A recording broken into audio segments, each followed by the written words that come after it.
What if the story of humanity isn't one of constant ascent, but one of recovery from amnesia? What if, before Sumer, Egypt, or even the wheel, there was a global civilization, advanced, widespread, and now completely forgotten, that perished in a cataclysmic flood? Throughout history, tales have whispered of a great deluge, of lands lost beneath the sea, and of people who once knew the stars better than we do today. But are these merely myths? Or could they be fragments of a lost truth, evidence that a thriving global culture existed before history began? Long before the rise of known civilizations, ancient cultures across the world told eerily similar stories. The Greeks called it the Age of Atlantis, a time when men and gods walked side by side in peace before pride and power drew destruction from the heavens. The Hindus wrote of Kumari Kandam, a sunken continent once home to great knowledge and spiritual advancement. Indigenous Australians tell of vast coastal cities lost beneath rising seas in their Dreamtime legends. It's not just one culture, it's all of them. The farther back you go, the more advanced they seem, said Graham Hancock in his book Fingerprints of the Gods.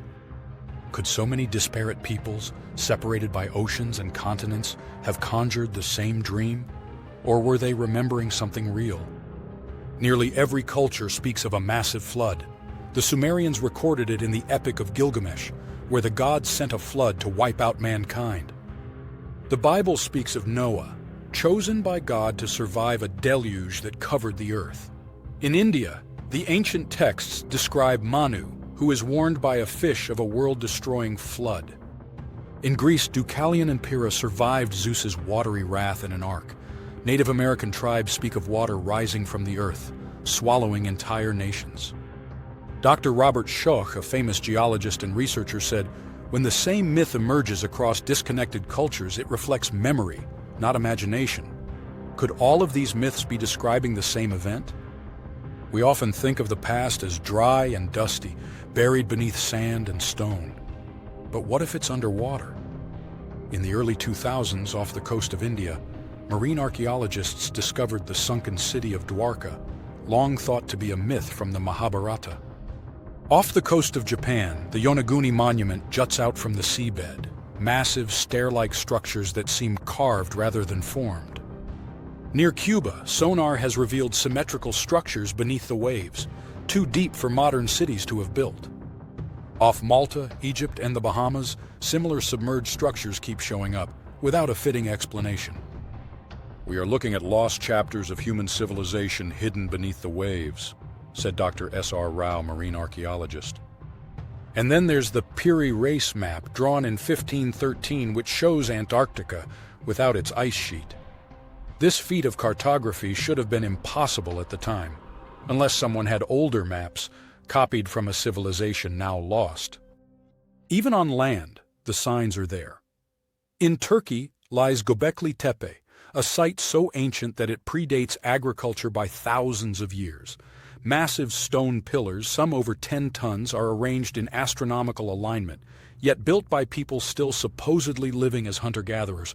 How could this be? "That site alone rewrites our understanding of early human potential," said Klaus Schmidt, lead archaeologist on Göbekli Tepe. In the Andes, megalithic stonework defies logic.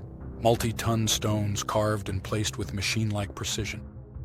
On every continent, we find pyramids, ziggurats, and star-aligned temples, all echoing a geometry, a language of the sky. DNA evidence is catching up too. Recent genetic studies have shown links between ancient South American tribes and populations in Oceania, suggesting that transoceanic contact may have happened far earlier than we once believed. Around 12,800 years ago, something changed. The Younger Dryas impact hypothesis suggests that a comet or asteroid struck the Earth, unleashing widespread fires, floods, and climate shifts. Sea levels rose, ice melted, coastal lands disappeared, including any cities built along the shorelines. The Clovis culture in North America vanished. Extinctions occurred worldwide. It was, in every sense, a global catastrophe, and perhaps a civilizational reset.